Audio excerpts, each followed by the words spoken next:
Yun na nga guys, flex ko lang yung lugar ko dito sa Valenzuela. Ito yung highway ng Valenzuela. Dito malapit na ang bahay ni Tisha Wonder Nanay. Ayan guys, sa harap ng Tiger na gasoline station.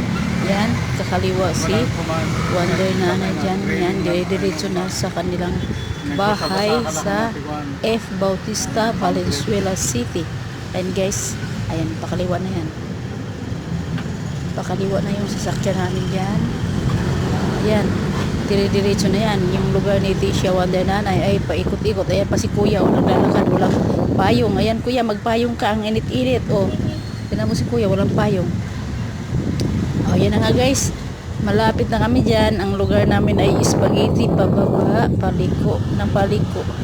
O, yan na nga guys.